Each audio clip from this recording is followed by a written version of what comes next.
Proverb a day makes the folly go away. Proverbs 9, 7 to 8.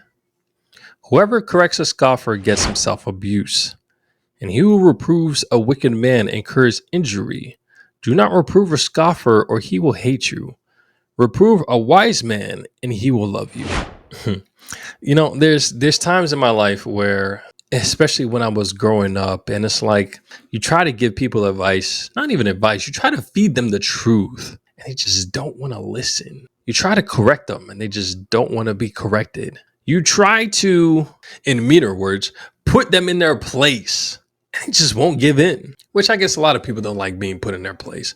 But at the end of the day, if you're wrong, you're wrong. The problem that tends to happen with a lot of people, especially nowadays in this day age, they don't like to be corrected. And the crazy thing is, they'll continue conversations. If you haven't noticed, they'll continue conversations and talk in circles and make absolutely no sense.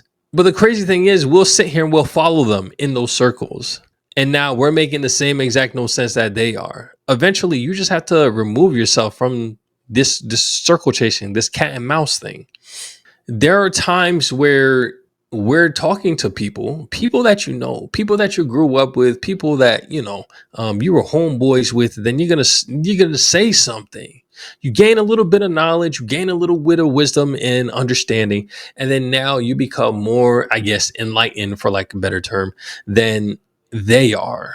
There may be pride that sits within their heart, egos, big egos, and they just don't like being wrong, or they don't like being corrected, or they don't like feeling belittled. And it's honestly self-consciousness. They're so self-conscious about themselves that the second that you say something that makes them not feel who they are, they lash out. And that's not good. That's not good at all. And these people are the ones that tend to be stuck, feel stuck, and never feel like they can get unstuck. So because they're in their stuckness, it's like you're trying to help them. You're trying to pull them out of the situation that they're in. But it's like as you're pulling them out, they're pulling back so that they can go back to being stuck. Let's not be these people. Anytime somebody gives you any type of information that you may not have thought about, that you may not have considered, take in that information. If it costs you a little ego, let your ego go. Because then now you're smarter, now you're wiser, now you have more information, now you can walk in a life in correctness. The thing that doesn't make sense to me is that we find a lot of people that are just these type of people that don't want to know the truth. They don't. And it just baffles me. How would you want to live in this life and not know the truth? Which is what we're here for, is finding the truth. But people don't want to. They just want to live in their falseness. They want to live in their lack of information. They want to live in their ignorance and just be all right. But you're the person in the wrong because you're trying to force them to learn something new, which I get. You never want to force anybody to do anything that they don't want to do. That's absolutely fine. But as a fellow human being and as a fellow creation of God, it is my responsibility to make sure that you at least hear the truth.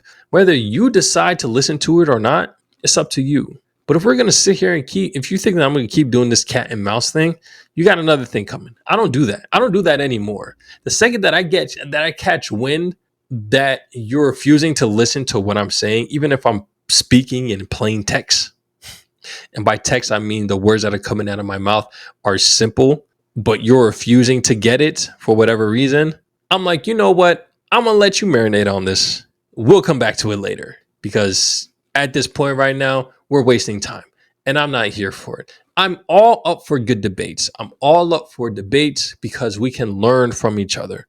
But the second there's no learning that's going on, it's just going back and forth, then that's when I'm like, all right, we can stop doing that. So when we're looking back at the verse 8, do not reprove a scoffer or he will hate you. Reprove a wise man and he will love you. This is a sense of where when we're talking with somebody and we're getting, we're having a back and forth conversation. If this person is a scoffer, this person likes to mock people, this person is just, all negative and whatever the case may be, and they just don't want to understand whatever it is that you have to tell them, they're not going to want to come around you. They're going to be like, oh, is that person again that doesn't know what they're talking about? Oh, this person is over here trying to make people or want to talk people down or whatever. Or this person thinks that they're a know-it-all, this, that, and the third. And when we have these type of people that come around, these are people that we don't need to continue to have these conversation with. Now, if it's a playful jest, then I mean, that's whatever, because there's some people that's just like, oh boy, here we go. You're going to be bringing up the craziness, but they actually enjoy the conversation. Then they actually learn something. That's absolutely fine.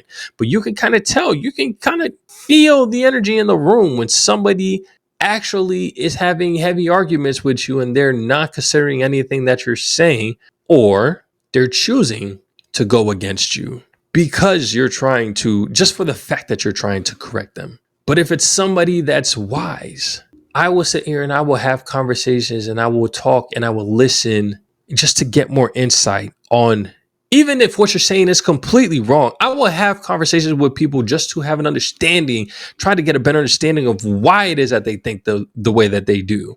But if I'm in the wrong, I'll say this all the time and every single time.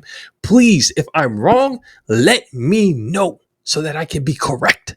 And that's what's important when we're living this life and when we're gaining information. Why would you want false information? When you get information from the news and it just so happens to be false and somebody comes and they try to correct you, why would you be upset? Because the news that the information that you're giving them, which is actually correct, the news that you're getting is probably just some propaganda, some slander, something that you just got from Facebook that's more than likely fake. But when the sources that I have is actually correct and you want to get upset with me saying that, oh, I'm this, that, and the third, I'm just a coon and whatever. And now that hasn't happened yet. But, you know, for those that has happened to, you're not somebody that's trying to seek wisdom or the truth. You're just you're just here to get whatever information comes to your ears. But if somebody that's actually trying to be wise, we'll be able to have these conversations. Even if we don't agree on something, we can have these conversations and learn from each other. There was a video of a YouTuber that I just saw recently. She did a short and she was talking about how being debt free isn't actually debt free and is actually going to cost you money. And the whole time I'm like, yo, she doesn't know what she's talking about. Because to me, my idea is debt free, debt free, debt free, got to pay off everything and all that stuff. But as she talked, I'm like, although I may not fully be convinced of what you're saying makes sense. And I may reconsider some things. And that's how we have good debates. That's how we have good conversations with people that disagree. I'm listening to something that somebody else is saying that I completely disagreed with initially, but because of what she told me, I'm actually taking it into consideration because what she said was factual and truth, and I'm here for the facts and the truth. So I will take it in, and I love that, and we should love that. Everybody should love that, but not everybody is going to love being corrected.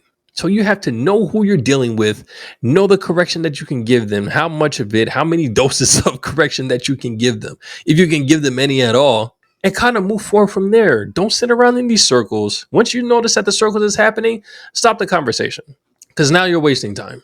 And just bring a simple, we'll table this conversation and then we'll bring it back next time and see how things go. Because we got to get people to sit and marinate. And, you know, maybe some things will happen in their life where they'll be like, oh, snap. I do remember somebody saying something of this extent, and God works in mysterious ways. They may end up changing later on. You never know. So, but of course, you guys got to read the word for yourself. Just don't take my word for it. I'm going to catch you on the next one. Take it easy. Peace.